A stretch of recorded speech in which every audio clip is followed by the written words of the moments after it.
میں ذرا مشال آپ نے تذکرہ کیا کہ خان صاحب سے ملاقات کروانی ہے لیکن کروائی جائے، لیکن یہ اسد کیسر صاحب تو اس بابت کچھ اور فرماتے ہیں، مصطفیٰ کھوکھر صاحب نے کچھ اور کہا تھا. میں ذرا سنواؤں گا اسد کیسر صاحب نے کیا کہا، پھر بات کرتے ہیں اس پہ. کہ ہم اپنے لیے کوئی ریلیف نہیں مانگ رہے، نہ عمران خان کے لیے ہم نے کوئی مطالبہ کیا ہے. ایک واضح طور پر جو موقف اپنا ہے کہ جمہوریت کے لیے، آئین کی بالادستی کے لیے اور قانون کی حکمرانی کے لیے اور سول سپرمیسی کے لیے 1973 آئین کو عملی شکل میں بحالی کے لیے ہم تمام سٹیک ہولڈر کے ساتھ بات کر سکتے ہیں. ہم کہہ سکتے ہیں کہ علیمہ خان صاحبہ کی بھی تائید حاصل ہے اس اعلامیے کو. بالکل حاصل ہے. ہم نے تمام سٹیک ہولڈر کو بات پہ لیا ہے. ہم تو جو ایشوز ہیں، ایجنڈا ہے، اس پہ بات کے لیے تیار ہے. تحریک تحفظ آئین پاکستان تیار ہے، پی ٹی آئی نے تو ریجیکٹ کر دیا نا. پی ٹی آئی پارٹی ہے، حصہ ہے اس کا. ہم کوئی کیسے پی ٹی آئی کی بغیر کر سکتے ہیں؟ جی اس پہ کیا رسپونڈ کریں گے مشال آپ؟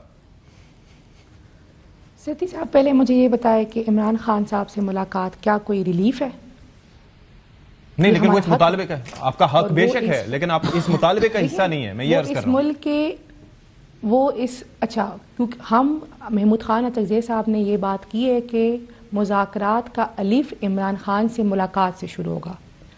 اور جو یہ بات کی، میں رانا صاحب کو جواب دینا چاہتی ہوں. رانا صاحب نے بات کی این آر او کی، تو وہ عمران خان ہے، نواز شریف نہیں ہے جو 50 روپے کے اسٹامپ پیپر پہ این آر او لے کے بھاگ جائے گا.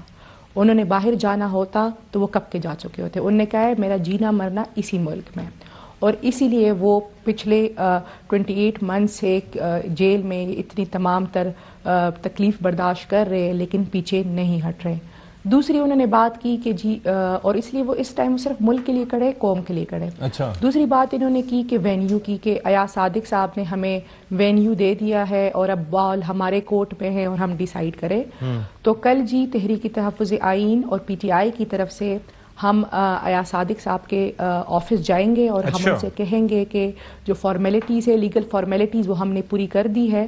جو باقی آج ان کی طرف سے ایک لیٹر آیا تھا کہ جی یہ کچھ فارمیلٹیز رہتی ہے، وہ تمام تر ہم کل پوری کریں گے. اور ہم امید رکھتے ہیں کہ کل leader of opposition national assembly کا نوٹیفیکیشن ہو جائے گا. اگر نوٹیفیکیشن ہو گیا تو ہمیں، آپ کو اور پوری قوم کو پتہ چل جائے گا کہ ان کے پاس کتنے ایگزیکٹو اختیارات ہیں. اور اگر نہیں ہوگا تو پھر آپ کو بھی پتہ چل جائے گا کہ اختیار کس کے پاس ہے. لیکن آپ کو کوئی انہوں نے رسپونڈ کیا ہے اس حوالے سے کہ کوئی پوزیٹیو، کوئی گرین سگنل دیا ہے کہ ایسا ہو جائے گا؟ نیگیٹیو رسپانس جی آج ان کی طرف سے ایک خط آیا ہے، آج ان کی طرف سے ایک خط آیا ہے لیڈر آف اپوزیشن کے اس پہ کہ یہ کچھ فارمیلٹیز ہے یہ آپ سبمٹ کریں میرے خیال سے کیسز کے حوالے سے. تو وہ جو تمام تر فارمیلٹیز ہے وہ کل سبمٹ ہو جائیں گی. تو ہم دیکھتے ہیں کہ کل اپنے ایگزیکٹو اختیارات کا استعمال کر کے یہ نوٹیفیکیشن کرتے ہیں کہ نہیں.